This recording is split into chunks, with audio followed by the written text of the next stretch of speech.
garin London akwai wani babban al'amari wanda ya shafi dukkan ƙasar Ingila, wato gidan sarautarsu. Wannan sarauta na da muhimmancin gaske a garin London da ma ƙasar Ingila gaba ɗaya, domin irin martabar da wannan sarauta take da shi shekaru masu yawan gaske.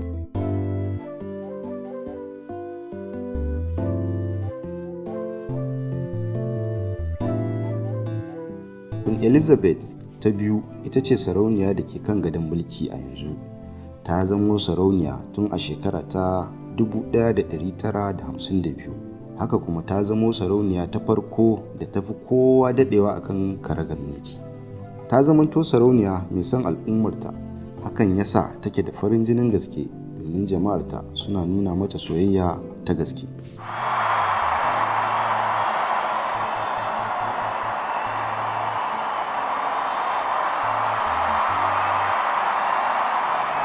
Wani abin sha'awa shine yadda mutanen wannan gari suka mayar da gidan sarauniya tamkar nasu, domin a kodayaushe jama'a ne ke shige da fice a cikin wannan gida, tun daga baki har mutanen gari. Wannan gida ne wanda yake da tsari da kuma ban sha'awar gaske, gami da abubuwa na nishadi. An kawata shi da gini mai kyau. Masu kallon mu nan da kuke gani nan shine gidan sarauniya.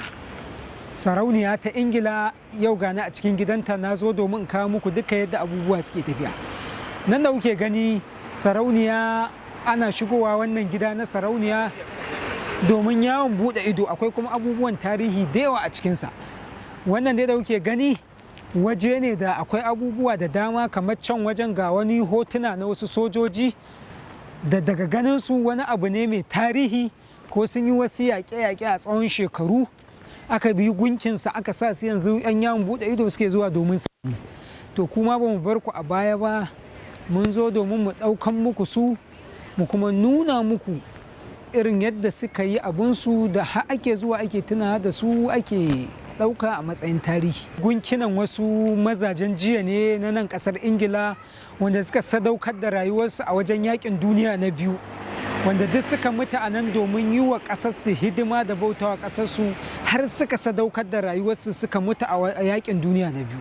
To shi yasa aka yi waɗannan gunkina nasu domin tunawa da su, da kuma duk 'yan yawon buɗe ido suke shigowa su ma su gani, su ga irin bajintar da suka yi, ma'ana sun rabu da duniyarsu saboda bautawa ƙasarsu.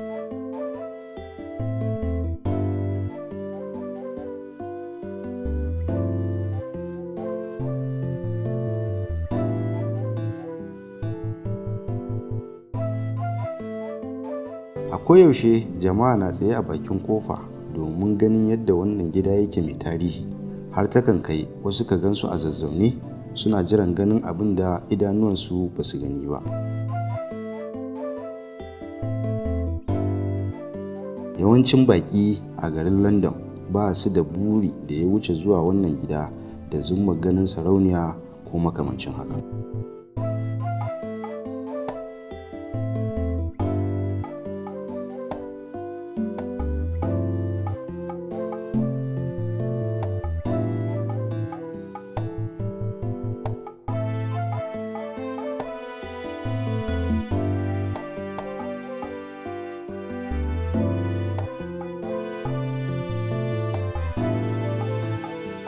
Kallonmu nan da kuke gani shine fadar sarauniya ta Ingila.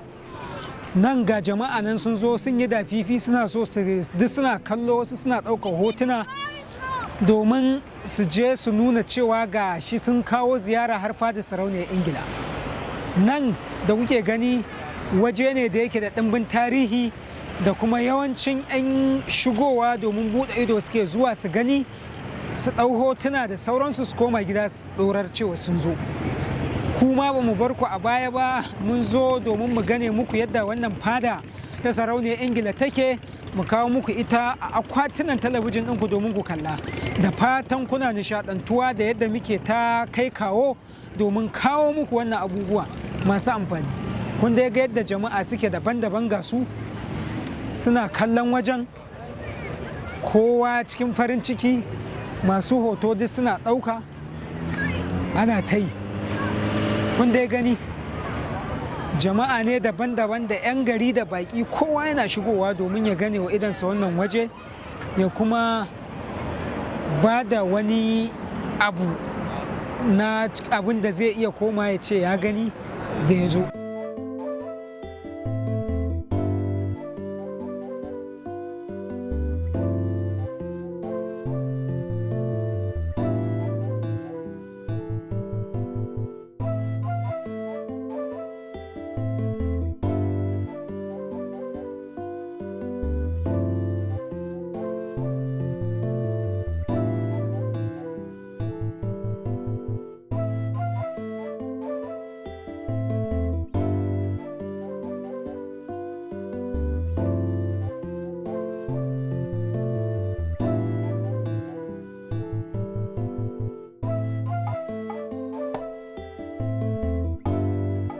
Kamar yadda muka muku bayani dai cewa yau ga mu a gidan sarauniya ta Ingila, za ku ga jama'a da dama ga sunan duk sun ka ziyara suna ganewa idanunsu yadda wannan waje yake. Kusan baƙi ne za ku gansu daban-daban daga ƙasashen duniya sun zo domin su gani, suna ta ɗaukar hotuna su da iyalansu suna nuna wannan waje. Wannan dai ita ce fada ta ita sarauniyar Ingila. Ma'ana fada ce, amma za ku ga jama'a suna tsayawa iya nan, ba su kuma da dama su shiga can ciki saboda yanayi na tsaro. To amma an kyale ka haccan ka je ka ɗau hoto ka kuma leƙa ka ga yadda fadar sarauniya take. Kuma masu kallon mu mun zo mun ɗauko muku, za kuma mu kawo muku domin ku gani, ku ga yadda wannan fada ta sarauniya take, kuma ku nishaɗanta daga duk inda kuke a faɗin duniya.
Garin London na ɗauke da guraren shakatawa masu ban sha'awar gaske waɗanda baƙi ko 'yan ƙasa kan kai ziyara domin nishaɗi ko kuma hutawa.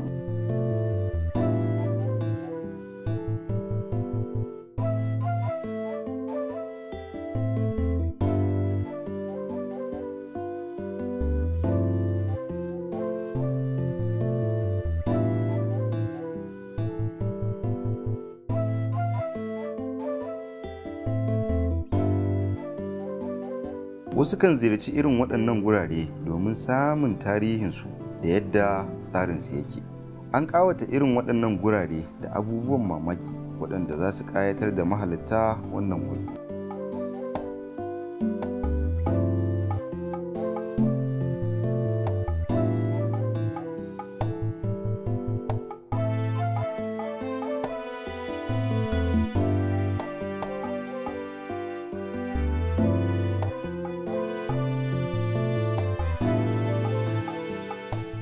Brighton Pier na ɗaya daga cikin irin waɗannan gurare a garin London.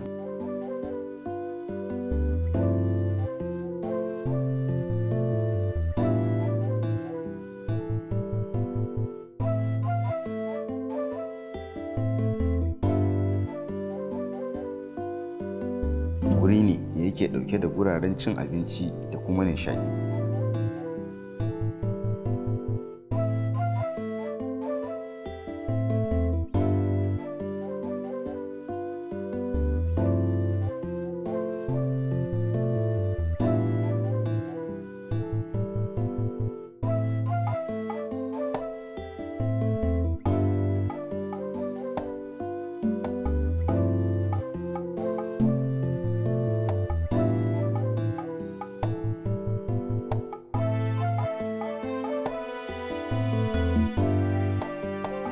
Brighton Pier guri ne da aka gina shi a saman ruwa dauke da rumfuna kala-kala, kai har ma da gurare da aka tanadar domin ba da haya ga wanda ke son yin wani taro musamman wanda ya shafi cin abinci.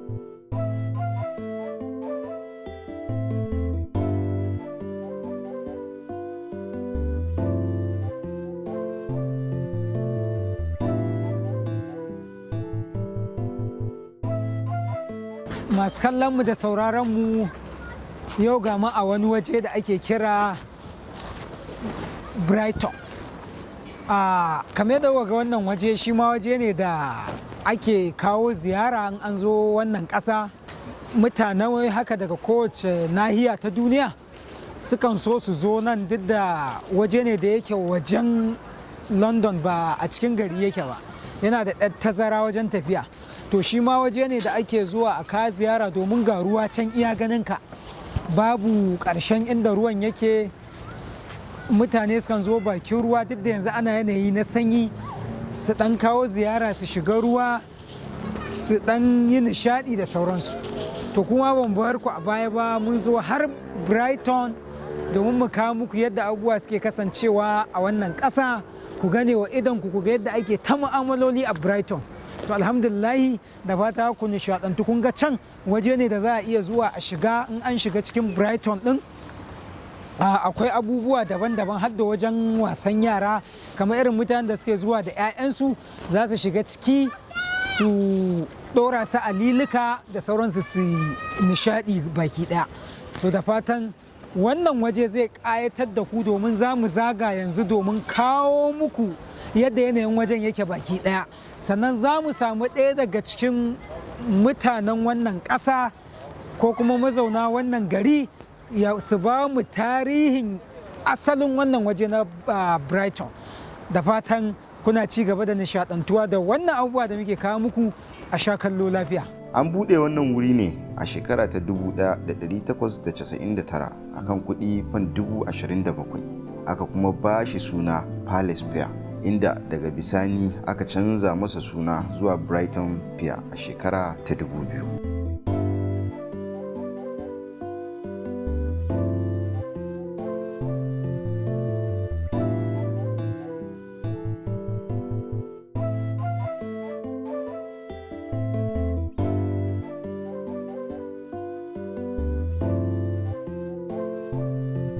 Mr. James Oliver na ɗaya daga cikin mazauna garin London kuma haifaffen garin London. Ya yi mana ƙarin haske akan wannan guri, wato Brighton Pier. Brighton itself is a very nice place to visit. It's usually most people only come for a day trip. Hakika Brighton guri ne mai daɗin ziyara, musamman ga mutanen da sukan yi ziyara ta kwana ɗaya. Guri ne mai ban sha'awar gaske, yana da tsarin gine-gine masu kyau. Kowane guri yana da yadda aka tsara shi ta fannoni daban-daban. Yana ɗauke da bene mai tsawon mita 150, kuma an yi shi cikin tsarin da'ira wanda yakan ɗauki mutane domin zagayawa. So you can see across to France, and you can see all the neighboring areas like Hove, like guri ne da ya yi makotaka da garuruwa da dama, yana ɗauke da gurin saukar baki kala-kala. A wannan guri akwai ɗaya daga cikin guraren saukar baki mafi tsada, wato Grand Hotel. Kimanin shekara 20 da ta wuce, wannan guri ya taɓa yin gobara da ta yi sanadiyar lalacewar gurare da dama.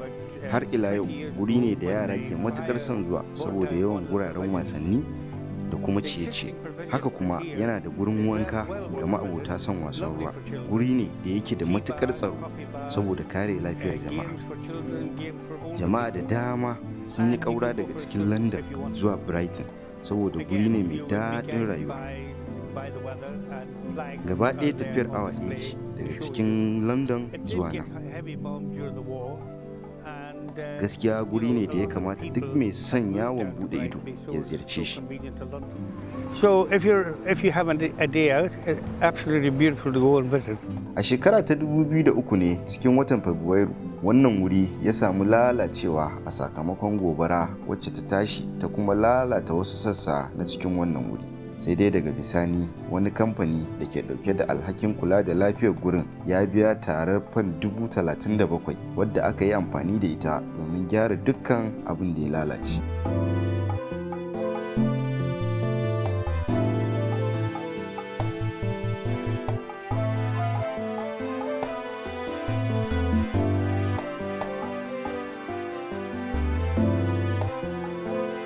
Brighton Fair na ɗauke da guraren wasan yara da dama. Yara kan ziyarci wannan wuri tare da iyayensu domin nishaɗi.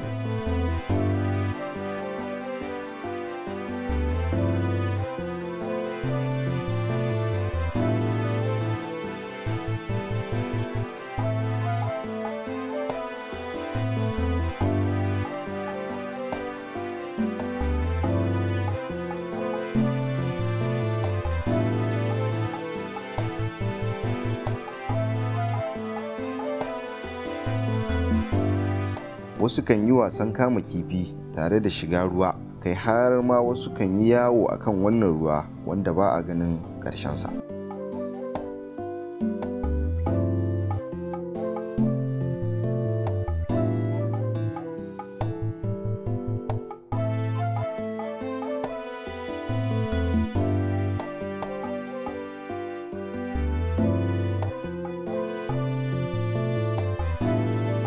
Har ila yau masu shirya fina-finai sukan yi amfani da Brighton Fair wajen shirya fina-finansu, har ta kai ga wannan wuri ya samu lambar girmamawa.